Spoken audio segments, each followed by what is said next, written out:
अपमान। कोई व्यक्ति दूसरे का अपमान क्यों करता है? क्या आपने कभी विचार किया है? वैसे तो हम भी बिना कारण बहुतों का अपमान करते हैं। हमारा अपना अपमान भी बहुत बार होता है।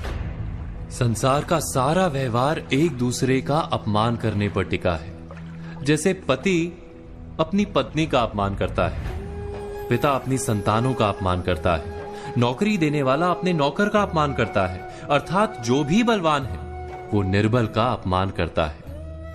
यदि हम शक्तिमान हैं तो अपमान के बदले में लड़ाई करते हैं, और यदि लड़ने की शक्ति नहीं होती तो हम अपमान सह लेते हैं, स्वयं को निर्बल और असहाय मान लेते हैं।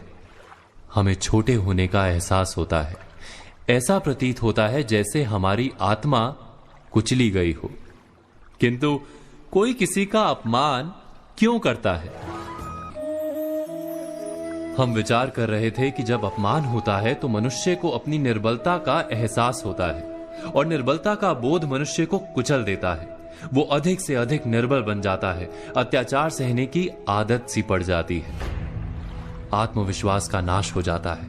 और जब आत्मविश्वास नहीं होता तो मनुष्य शराब और जुए जैसे व्यसनों में सुख ढूंढता है, मन से रोगी बन जाता है। आखिर किसी भी मनुष्य की ऐसी दुर्गति कोई क्यों करता है? अपमान करने वाला वास्तव में क्या सिद्ध करना चाहता है? कभी गहराई से विचार किया है? वास्तव में हम किसी का अपमान करते हैं उसकी निर्बलता सिद्ध करने के लिए, यह बताने के लिए कि हम अधिक शक्तिमान हैं। अर्थात वास्तव में अपमान करने वाला स्वयं अपने आप को शक्तिमान या बलवान सिद्ध करने का प्रयास कर रहा है।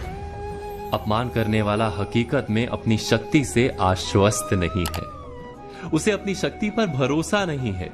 दूसरों को चुनौती देकर वो अपनी शक्ति पर विश्वास प्राप्त करने की कोशिश करता है। क्या ये सच नहीं कि जब हम किसी का अपमान करते हैं तो वास्तव में इतना ही प्रकट करते हैं कि हमें अपने बल पर भरोसा नहीं? हमें ये संसार एक अविरत संघर्ष प्रतीत होता है, कभी ना रुकने वाली एक जंग सी दिखाई देती है। हम अपने निकट आने वाले सभी को प्रतिद्वंदी मानते हैं, फिर वो पति या पत्नी ही क्यों ना हो। हमें निरंतर लगता है कि हमें अपनी शक्ति सिद्ध करनी होगी, अन्यथा हमारा शोषण होगा, हम किसी के गुलाम बन जाएंगे।